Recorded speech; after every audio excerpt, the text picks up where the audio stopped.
Hello, नमस्कार.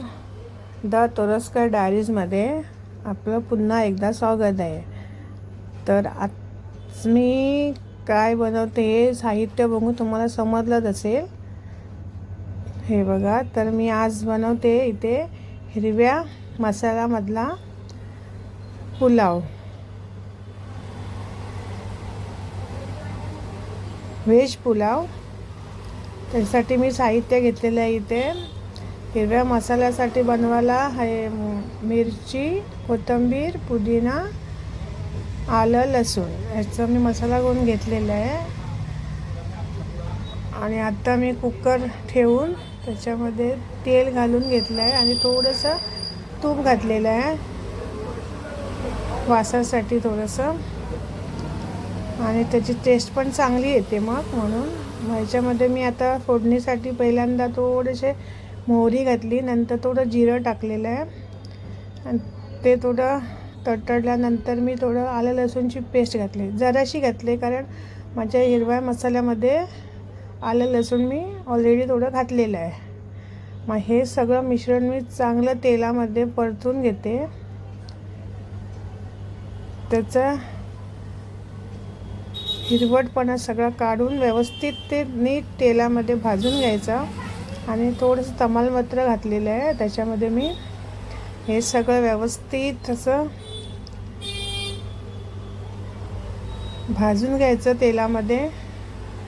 मध्ये मध्ये लागायला नाही द्यायचं कुकरला, मध्ये मध्ये सारखं व्यवस्थित हे करायचं, परतून घ्यायचं. आणि थोडंसं हिंग घातलेलं आहे आता मी.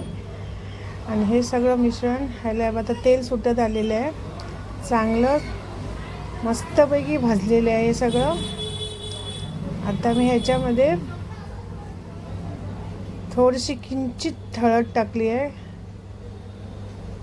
हे बघा, थोडीशी हळद. आता मी ह्याच्यामध्ये सगळ्या भाज्या घालणार आहे. भाज्या घालण्यामध्ये सगळे एकत्र शिजणार. त्याच्यामुळे ज्या मी कापून ठेवलेल्या भाज्या होत्या, फ्लावर म्हणा, गाजर, बटाटा, शिमला मिरची, कांदा, टोमॅटो, हिरवा वाटाणा सगळं घालून घेऊन चांगलं मिक्स करून घेते इथे. हे चांगलं मिश्रण वर खाली मिक्स करायचं आहे.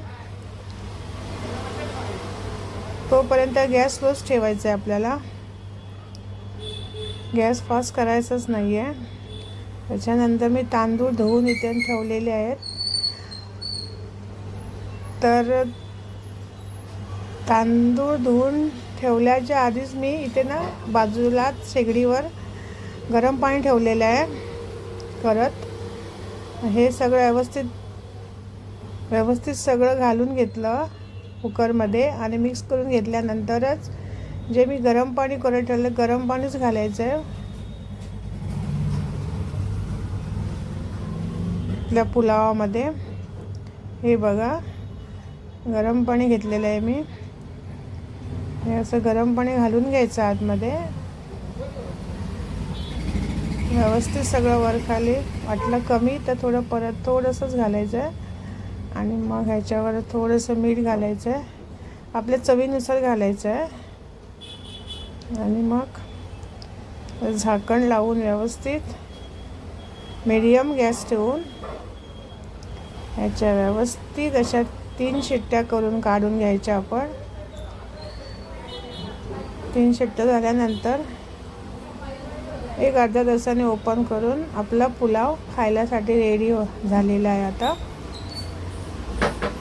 जर तुम्हाला माझी रेसिपी आवडली असेल तर नक्की माझ्या चॅनलला शेअर, सबस्क्राईब, लाईक करायला विसरू नका. थँक्यू. बाय.